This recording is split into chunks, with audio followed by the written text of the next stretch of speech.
Thank you. Ladies and gentlemen, I'm here today to provide some important updates to the people of High River and others that are impacted by this flood. I know that the people of High River want to have more information about the situation in the community as it changes. That's why beginning today, I will be providing daily briefings at this time, 12:30, to update you on what's happening in High River. I will also be speaking directly with the residents of High River daily so that they have the same information I'm giving you. Our government realizes that having good communication and good information is essential. That's one of the reasons the Premier appointed me to this role, and I'm going to be here every day on the ground and in touch with the people of High River, helping them connect to the recovery efforts and relay their concerns directly to the government. On Monday, our Premier announced initial allocation of $1 billion that's been allocated for the first phase of emergency recovery and reconstruction. This will include support for relief centers, including helping with the costs of food, clothing, supplies, and resources, starting the rebuilding of bridges, waterways, and other critical infrastructure. Some of these dollars will also go directly to individuals and families who have been displaced and can't go home. Those who are eligible will receive a preloaded debit card with $1,250 for adults and $500 for children. Our first priority is the people of High River, whose community remains under mandatory evacuation, standing water, and sinkholes. I want the residents of High River to know that the town officials are working with the RCMP and other disaster response agencies to eliminate these hazards and restore basic essential services so we can get displaced residents back in their community as soon as possible. They are finalizing a staged reentry plan for residents beginning as soon as it's safe for residents to begin the reentry. And I'm very pleased to be able to tell you that the thinking around this is in terms of days. I'm pleased to tell you that the displaced residents of High River will be the first to receive the preloaded debit cards. People eligible for these funds were the people who were evacuated under the order from their home for a minimum of 7 days or declare the inability to return to their home for a minimum of 7 days. On reserve, Aboriginal and Métis Albertans and temporary foreign workers who have been evacuated due to flooding will be able to get the preloaded debit cards. We have mobilized rapid deployment teams to deliver debit cards to people in a staged rollout manner. Beginning tomorrow, the debit processing sites will be set up in Nanton and Vulcan. These are for High River residents only and won't be able to serve the people from other communities. Additional sites will be set up in other communities by Sunday to assist other Albertans affected by flooding. We will have the details on where that will be shortly. We're also working with the chiefs and councils of First Nations communities to determine the best way to deliver those debit cards. I want to clarify to the people of High River who have not evacuated their homes in High River yet. They are not eligible to receive these preloaded debit cards. These people will need to leave High River to become eligible. One adult can apply for the debit card for all members in a household that has been evacuated. First, they need to register with the local authorities or the Red Cross. If a displaced resident has already registered with the local authorities or Red Cross, they will not need to re-register. Residents will need some kind of identification. These include social insurance number for your spouse or partner, a photo identification such as driver's license, passport, student ID, or employee ID. Proof of household connections to show relationships with your spouse, partner, and dependents such as a healthcare card, marriage license, birth certificate, or passport. Proof of residence that shows your main residence in an evacuation zone such as a car registration, insurance papers, utility bills, lease, or rental receipts. If you don't have these documents, you will not be turned away. You will need to fill out a declaration form at a debit processing center as part of the application process. The Vulcan a debit card processing site is located at the Lodge Hall at 229 Center Street. In Nanton, you'll go to the Nanton Curling Club on 21st Avenue and 18th Street. In our efforts to efficiently and effectively handle the large number of people who have been evacuated by the High River flooding, we are assigning times to households to apply for the debit card based on the last name of the applicant. People will not be able to register and or receive more than one preloaded debit card by going to more than one reception center, as the computer systems are connected and will be able to track who's received the preloaded debit cards. So here's how it works. You arrive at a preloaded debit processing site. Signage will direct you to one or two lines, one for those who have a pre-registered that have pre-registered with local authorities or Red Cross, and one for those who have not pre-registered. The individuals that have pre-registered will be routed directly to staff who will process the preloaded debit card. They must have their ID and yellow Red Cross ID form ready. Individuals who have not pre-registered will first need to register online with Red Cross. The processing site staff will be visible and accessible to help evacuees determine where they need to go. And we already know that computers are running slowly as a result of this situation, which may cause long waits. We urge the people to be patient. We will try to share details on long wait times using social media if possible, and we will try to find other ways to reach out to the community to make that happen. Thank you.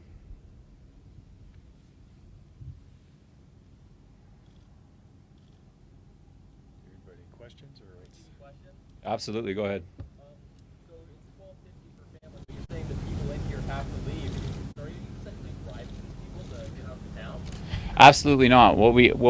In order to make it safe for people and to make sure that the evacuation process and the reconstruction and rebuilding, we have to have all the people out in order to make sure that we can follow the process so that it's complete and it's wholesome, rather than leaving lingering parts. There's parts of this town that are clearly unsafe. It's still under state of emergency. There's potholes.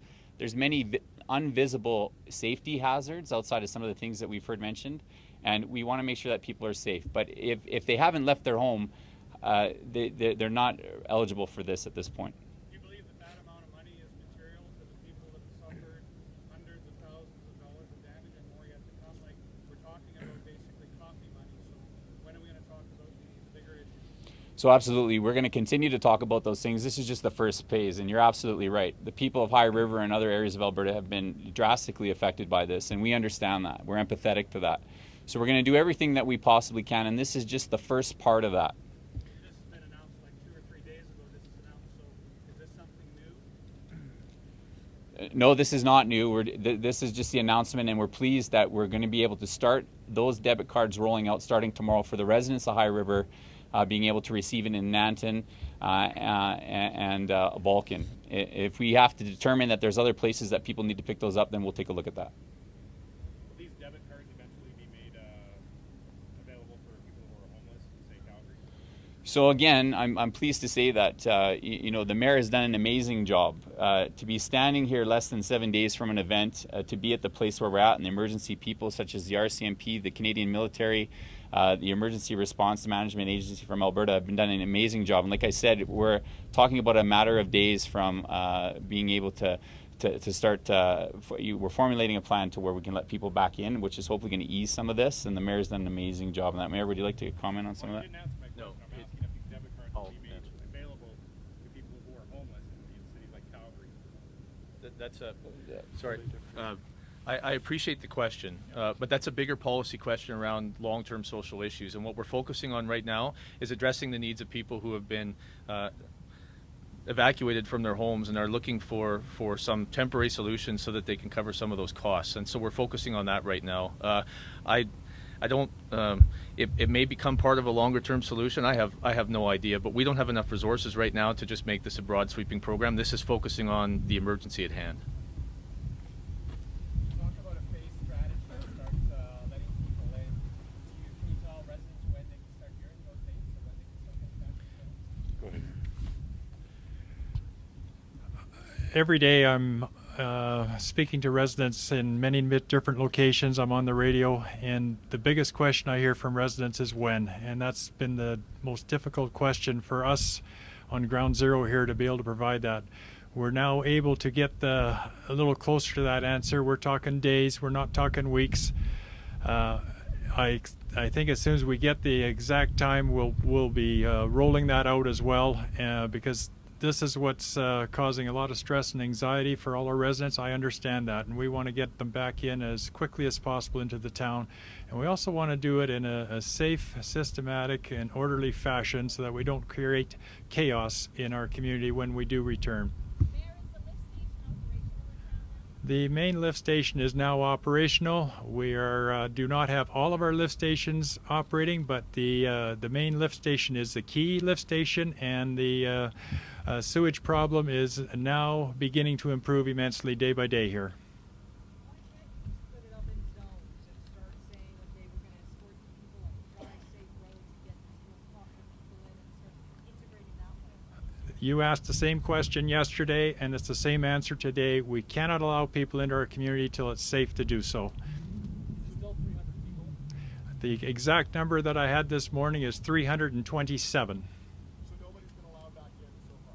Nobody has been allowed back in legally. Okay, so nobody's been allowed to go into people's stores to get like passports or get other supply bags? Absolutely not. And no contractors at all, the conditions start to be happening like that outside of the town. We have lots of contractors that have been brought in for different resources we've had to use for different operations on the ground. That's all for Public works. No homes. Can I? Can the minister clarify, can you clarify if people don't have the documents they need to get the debit card, what process should they use? Because you know a lot of people had to leave without having the documents and The declaration. be able to get all the information you're asking for.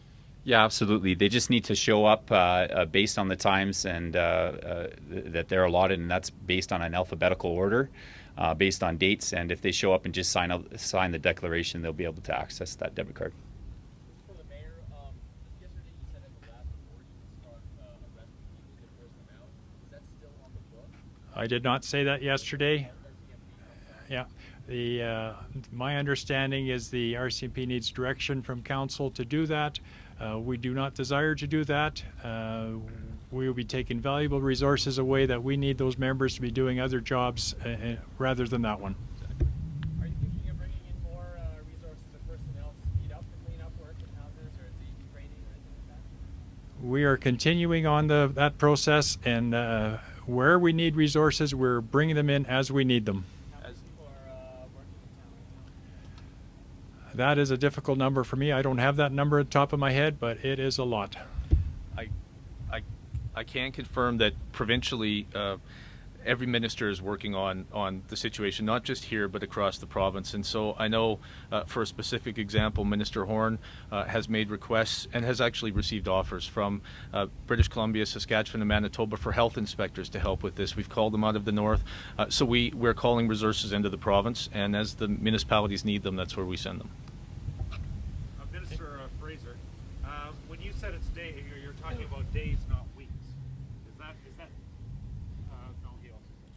Yes, does that mean this time next week there'll be people back in their homes? Because that's days, not weeks. Yeah, you know what? That's difficult to say because no one can.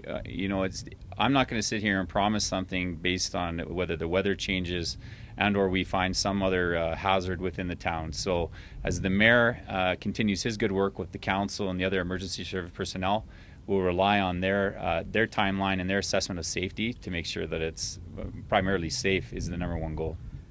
And the second thing, can you explain the phased in? Is it some people are going to be allowed in? Is it like by neighborhood of severity of damage, or what is it?